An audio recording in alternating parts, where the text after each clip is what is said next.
안녕하세요. 교통사고 전문 로펌 윤앤리의 대표 변호사 이기루입니다.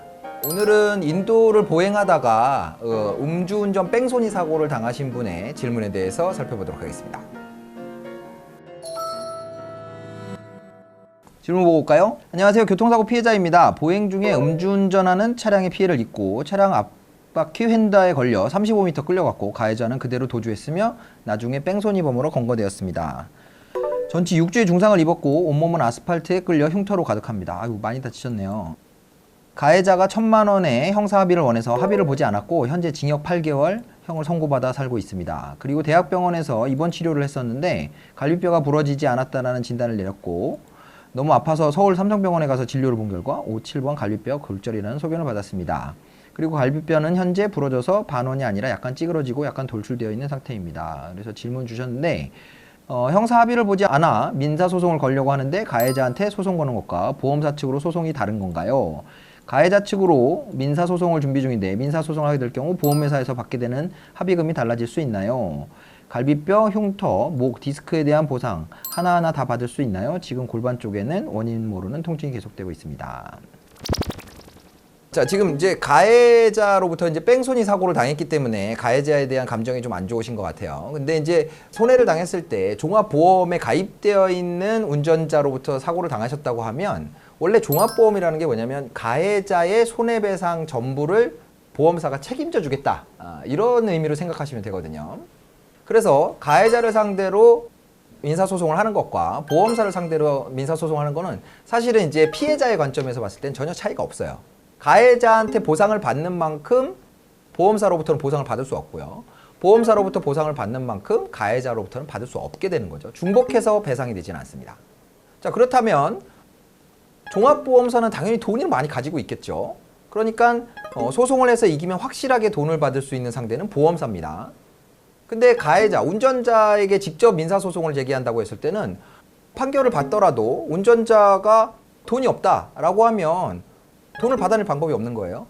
그러니까 민사소송을 준비하고 계신다고 하면 당연히 보험사를 상대로 하시는 거고요. 그리고 사실 뭐 이제 상징적인 의미로 보험사와 가해 운전자를 이제 같이 피고로 잡아서 소송을 하는 경우도 있기는 합니다.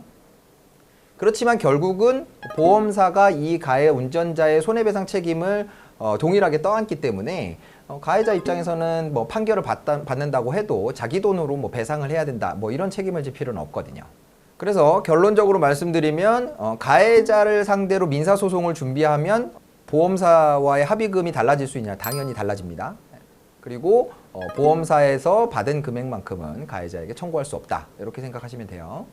자, 다음으로 이제 소송으로 진행을 할 것인지 여부에 대한 판단이 필요한데 소송을 할 것이냐 말 것이냐는 보험사가 제시하는 합의금 금액과 소송을 해서 판결로 받을 수 있는 손해배상 금액, 이것이 뭐 얼마 정도 차이가 있는지 이런 걸 보고서 생각을 하셔야 됩니다. 여러 가지 이제 옵션들이 있는데 일단 보험사에서는 약관에 따라서 상해의 정도를 보고 뭐 예상되는 후유 장애라던가 아니면 위자료 이런 것들을 책정을 해서 소득도 이제 확인을 하죠. 그렇게 해서 일시소득 이런 부분을 감안을 해서 합의금을 제시하는데 소송으로 들어갔을 때는 변호사도 선임을 해야 되고요. 물론 이제 이기게 되면 상대방에게 변호사 비용 청구할 수 있기는 합니다만 처음에 들어가야 될 돈들이 좀 있어요. 소송물의 가액에 따라서 인지대도 내야 되고요. 송달료도 내야 되고 또 내가 변호사를 선임해서 진행한다 그러면 변호사 선임료도 상대방에게 손해를 받기 전에 먼저 지불을 해야 되죠.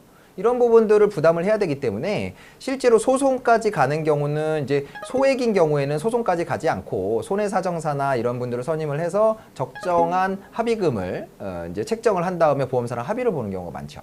지금 질문 주신 내용을 보면 6주 정도의 진단을 받았고 뭐 갈비뼈 골절, 이런 이제 골절 등의 이제 진단이 나온 것 같아요.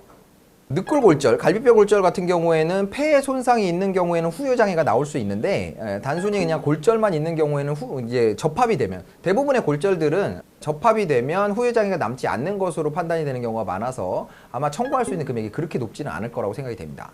그리고 지금 이제 흉터들이 많이 남았다고 했는데 반응 같은 경우에는 이게 이제 신체 부위가 어느 부위냐에 따라서 이제 후유장애 인정 여부가 달라지는데 뭐 얼굴이나 아니면 이제 여성 같은 경우에 이제 다리 부분이나 이런 부분들에 이제 외부로 노출이 되는 부분에 대해서는 후유장애가 인정되지만 그런 부분이 아니라 그러면 이제 후유장애까지는 인정되지 않는 경우가 많기 때문에 그래서 이 부분에 대해서는 손해배상 청구를 한다고 해도 그 금액이 크지 않을 가능성이 높아 보이고요.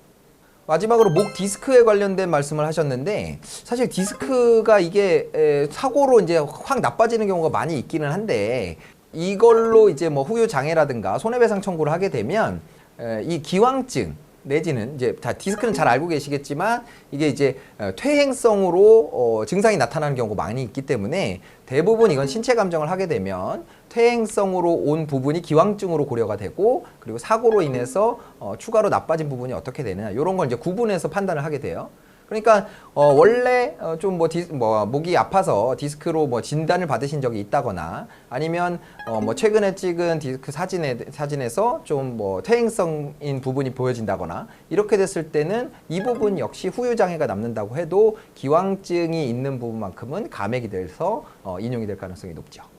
문의 주신 내용에 대해서는 이 정도 답변을 드릴 수 있을 것 같고요. 뭐 이제 구체적으로 뭐 어떤 진단에 대한 내용이라던가 뭐 이제 그 증상이라던가 이런 것들이 정확히 나와 있지 않아서 이 정도 답변밖에 드릴 수 없을 것 같아요. 더 궁금하신 부분이 있다고 하면 교통사고 사실 확인원을 일단 받으시고요. 저희 사무실로 전화를 주시거나 내방하셔서 상담을 받아보시기를 권해드리겠습니다. 오늘 Q&A는 여기까지고요. 오늘 영상이 도움이 되셨다면 구독, 좋아요, 알림 설정 부탁드리겠습니다. 지금까지 교통사고 전문 로펌 윤앤리의 이기로 변호사였습니다. 감사합니다.